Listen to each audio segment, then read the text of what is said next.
please. This episode concerns flags on aircraft. Passenger Tariff Peacock believes he has sufficient time in departures to talk about them. This decision is entirely his. If you hadn't guessed, I'm in an airport waiting for my flight.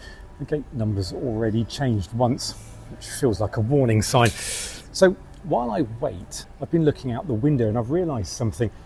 I'm surrounded by flags, except none of them are technically flags in themselves. Look at the aircraft tails parked out there.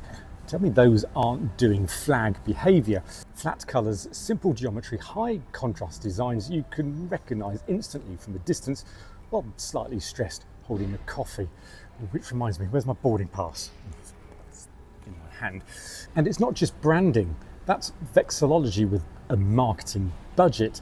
Somewhere a national flag committee is watching this and muttering, that's not even official, and it's better than ours.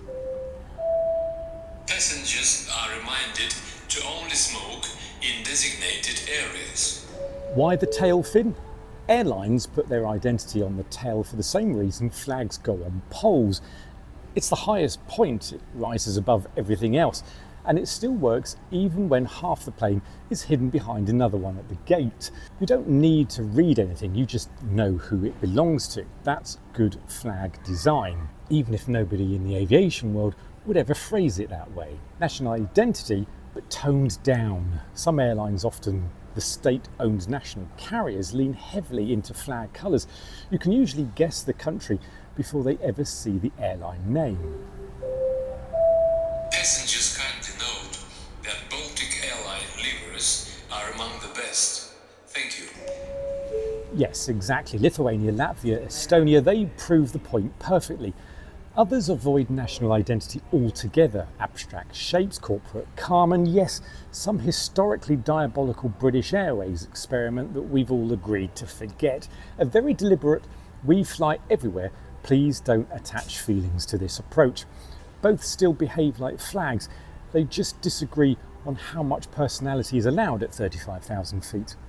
Are they actually flags? Officially, no. No laws, no protocols, no comment sections arguing about incorrect ratios. Passengers are reminded not to leave luggage unattended. Any unattended items will be removed by security. But functionally... Close bone. Finished? Yes. Good. But functionally, they do the same job. They signal identity, they create instant recognition, they say this is ours without using words, and they only need to work for about 3 seconds as you taxi past them, which is probably ideal really. Right, I think it's time for boarding. So, next time you're waiting at a gate staring out a window, remember, you're not just watching planes, you're watching very restrained, very regulated flag display that just happens to fly.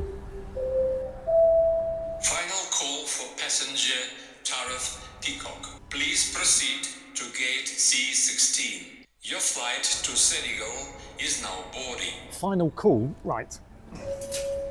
Oh, if you want to see the video that I did about Senegal and around the Pan-African flags, you need to click right here.